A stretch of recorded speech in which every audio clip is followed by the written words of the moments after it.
You're listening to The Blind Chick, an Aftersight original podcast. We're telling you stories about strength, overcoming hurdles, and living experiences. We see who you really are. Blindness can be an adventure. Are you ready for the journey of a lifetime? We are. Hello, everybody, and welcome back to The Blind Chick. That is Moses Street. And that is Penn Street. The blind chick. She's faster than a speeding bullet, more powerful than a locomotive. She can jump buildings in single bound. Wait. That's Superman. It's just, but she can fly. Oh, I can't. Okay. That was funny to me. Yeah, I'm glad it was funny to somebody. I practiced that all morning. Hello, everybody. And yes, I know my voice sounds a little wonky. We were in an actual glorified Colorado dust storm on the plains on Friday, and I think that's what kicked it in. And then we were at a conference all weekend, and I had to talk a lot and answer questions and fill people in and stuff. And then today the wind is blowing still, and so my voice is not super awesome today, and I do apologize. It really is me. It's really been. I'm not being replaced. But so Moses, I would really love to dive in, unless you have any like super cool. Besides that, you got your wife mixed up with Superman. Yeah, I don't want to end up on the couch, so let's go straight in. Let's go. Well, today we have an incredible guest, and we had the privilege of being on his podcast. It will, by the time this airs, it will have aired. But it's an incredible fairly new podcast. I think he's got a couple dozen by this time interviews in, and really, really neat podcast out of Canada. And yes, we do love Canada, called Disability Diaries with Stephen Vine. Stephen, welcome to The Blind Chick. Hello, good to be here. Thank you for the warm welcome. I feel like I'm on a two-way street. Whoa, we haven't gotten that one before. Well, I like to be original. I thought I gotta say something that's going to be a little bit funny. Yeah, that's my kind two-way of street. humor. Yeah, That is so okay. We're gonna have to remember that one, Moses. Well, Stephen, on Disability Diaries, you have a really neat segment. I love your whole process with your podcast. You have a quote of the day. And I would like put you on the spot. Oh. What is your quote of the day? Quote of the day today. I do. Okay, well, let's make it short and sweet then. How about knowledge speak, but wisdom listen? Ooh, who good said one. that? You like that? I do. Yeah. Is that one you made up? No, that's from Jimi Hendrix, the legendary left-handed American guitarist. Whoa. That's right. Yes. And Stephen, if I remember right, you are a big music fan. Huge music fan, huge quote fan. I've got a part of my podcast to have an opportunity for the guest that's on board with their episode. I always call it their episode, to open up a little bit about something that means something to them with that quote. And it gives us a little bit more of an angle on the individual's personality. Yeah, so going along with that, why did that quote hit home, especially today? Well, listening is something that is very important, and we rely on that, as I am completely blind. We rely on our listening skills even more so now than I did when I had vision. I had vision for 49 years.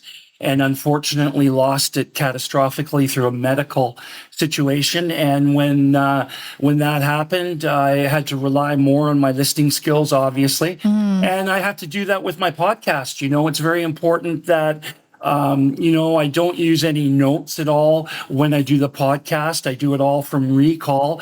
So in order to take the next step in the interview process, it's important for me to listen to what the guest has to say so that I can ask something that is going to be obviously unique and interesting for the guest to hear, right?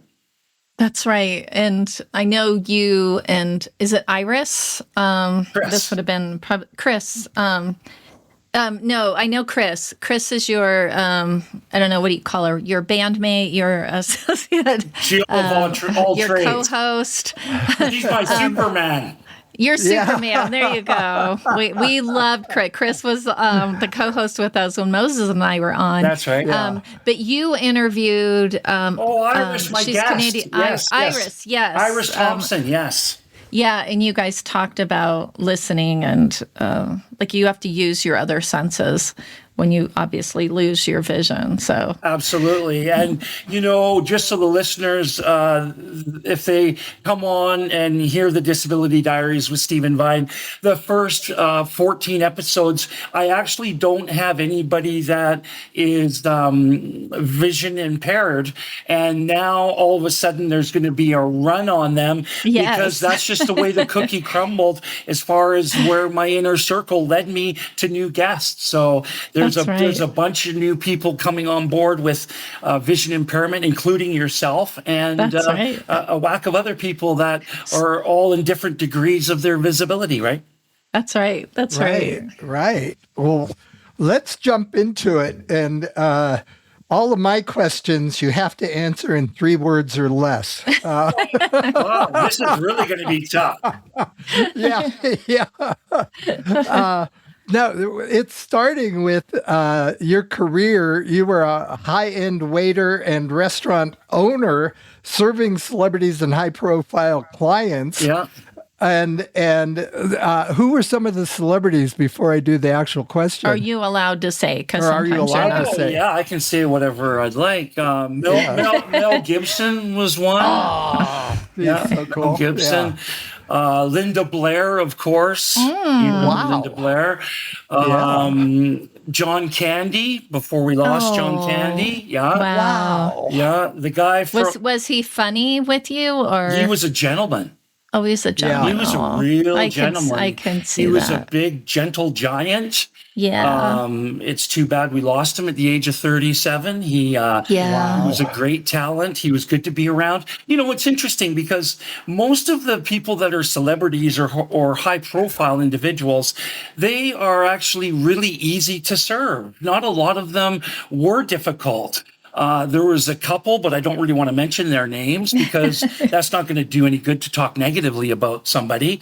But overall, the majority of the individuals were really pleasant to be around and didn't make a big deal about being so well known, Oh, that's cool. That's cool. Yeah. Well, going from that part, because I've got to jump because I love celebrities and talking about them, but so doing that, and you've got those kind of people coming to you, this is something we both have in common, and I could do the whole interview on just this next part. You had this really fast-paced lifestyle, long hours, intense work ethic, and heavy drinking. That's true. Yeah, I did a lot of drinking. And I crashed from those same things, not so much the drinking, but I did, about 12 straight years of working that way. And then mine was mental and emotional crash as yours being physical. Yes. But you had warning signs like from your spouse, physical symptoms, and ignoring health? Yeah, I was a workaholic. I loved to work. I woke up in the morning with 5 fire under my butt. Let's go. Let's start the day. Let's rock and roll. And I worked and worked and worked and worked. And I was told from my partner at the time, she said to me a few times, she says, Steve, something's going to happen one day here. Like, I'm a little scared about how hard you put the pedal to the metal all the time. And something is going to happen. And I just ignored it. And I just said, don't worry about it. It's not something to worry about. Then the day of my aneurysm, I had a AAA one day while I was at work. There was a few medical things that happened in the morning that were pretty obvious that something serious was going on. And yeah, you're right. I ignored it. Even on that day, I didn't go to the hospital and check things out because it was more important for me to go in and do a good job and make sure that the restaurant was all taken care of and the guests were getting top-notch service. And, I could deal with myself later if there was a serious problem, so to speak. I hope I'm not talking too much, but no. But then tell what happened, because this is like shocking to me. What did stop everything? Well, I basically got up that morning and I could barely walk. You know how you see a pregnant woman walking with her hands behind her back? It's called the waddle. Is that what it's called? Well, the waddle. That's how I was walking. That's how I was walking, because what was happening was the blood, I was bleeding internally and the blood was going into my organs. Oh my gosh. And I didn't know that. And that's a sign you're going to have a AAA, because you're internally bleeding and the weight of the blood in your organs is causing pain. And I was unfamiliar of what the heck was happening, just saying, my lower back hurts. And then I went in and I got cleaned up. And not to sound too graphic, but there was blood in the toilet after I finished using it. And that was a sign that there was blood leaking internally and bleeding out. And then when I got to work, I passed out and I woke up 3 weeks later, coming out of a coma. And when I got out of my coma, the first thing was I could hear voices. I can just recall it like it's happening right now, because I was completely blind like I am now. And my first question was, well, why are the lights out? Why is everybody talking? And it's like, well, the lights aren't out. So what? They're not out? What caused the vision loss? Like what is that? Yeah, it's because it's kind of hard to imagine. What does your vision loss have to do with you? Okay. Because I was bleeding out internally. Okay. Yeah. So what happens is when you have your aneurysm, you start bleeding there. And so the blood was draining out internally, like I said, going into my organs. And when I got to the hospital, they took me right to the hospital, which was only a block away.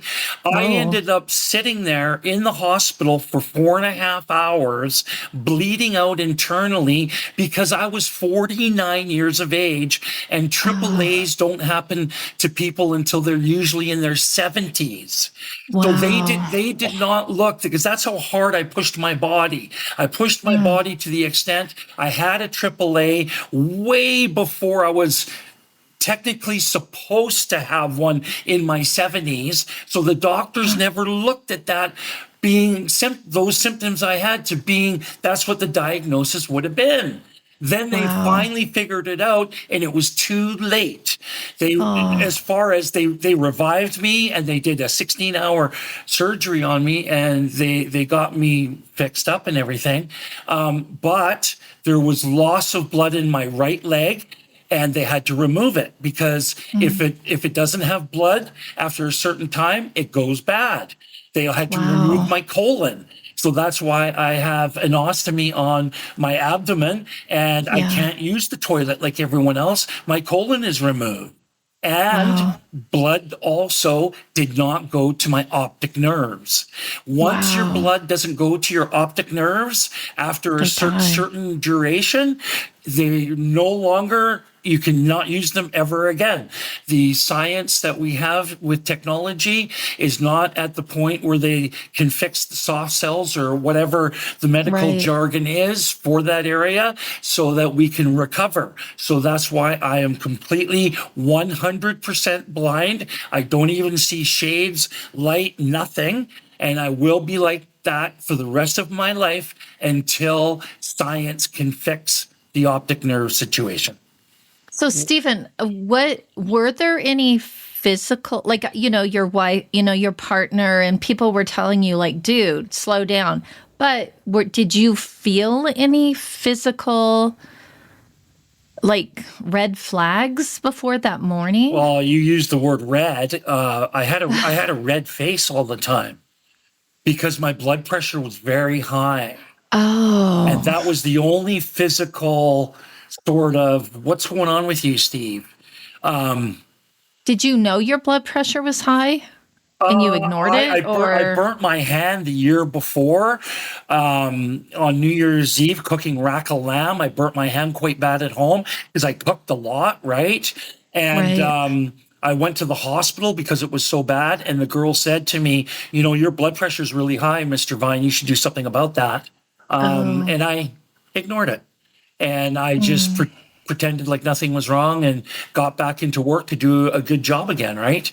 And that was the only red flag that ever happened. And I just pedaled to the metal, and I literally went until I dropped. And this happened, and now, I'm pushing it again, but I hardly ever drink at all anymore, simply because if I do drink, I don't feel good. And so when I drank in my old life, I like to say my old life, because I have so many disabilities now, my life now is completely different.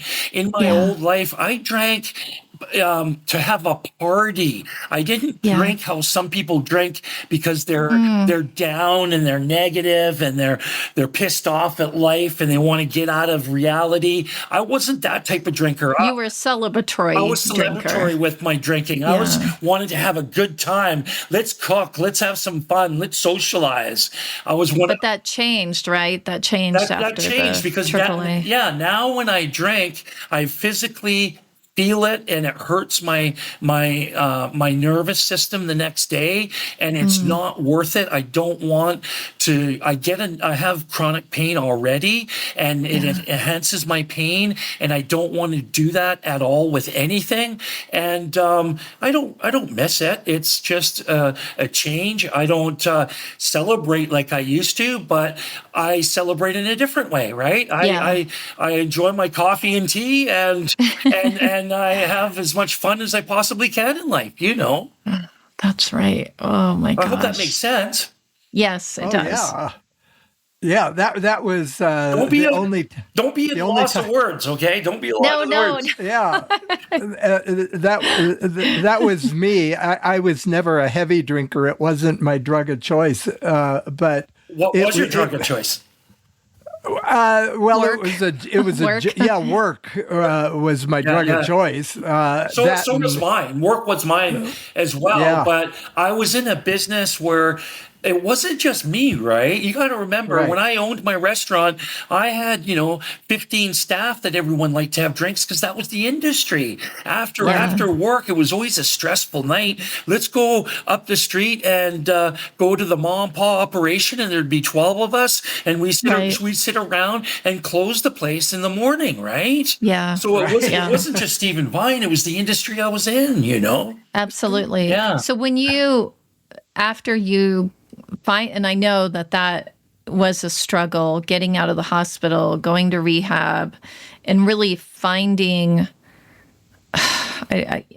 just finding this new place and this new world that you were in. The drinking did change, right? It did change from celebratory to medicating. I have a bottle of rum in my freezer, and it's been there for over 3 months.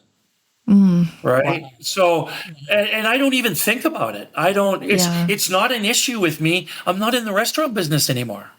Right. Oh, right. Right. I do different things. I do my podcast now. My lifestyle is completely different than what it was before. And it was simply a lifestyle situation, right? Right, right. And I do want to let everybody out in the audience, I really, really want to stress, go listen to the very first podcast of Disability Diaries with Stephen Vine, because Stephen really gets into that darkness right after the AAA. I'm very open and vulnerable to how everything affected me and the transition from the old world I was in to the new world I'm in now. Absolutely. Yes. And I do want to talk about that. Like what was sort of the catalyst that moved you from, I always call it my pity party, and that's just a word I have. And it's that where you're really in that deep, dark space after a diagnosis or after an accident. What was the sort of the catalyst that brought you out of that? And then how did you navigate this new world? I met a woman by the name of Kristin. And when I met her, I was living in a facility that was providing assistance. And it was not a good environment for me to be in. I was the youngest patient in there by at least 30 to 35 years. Oh, so it was like a senior retirement community? Yes, essentially it was. Fair to say? Yeah. And, with the disabilities that I was dealing with, they couldn't provide help for me to really recover in the proper way. So when I met her, my family had turned their backs on me. They didn't want to support me with my new life. I don't know why. It just happened.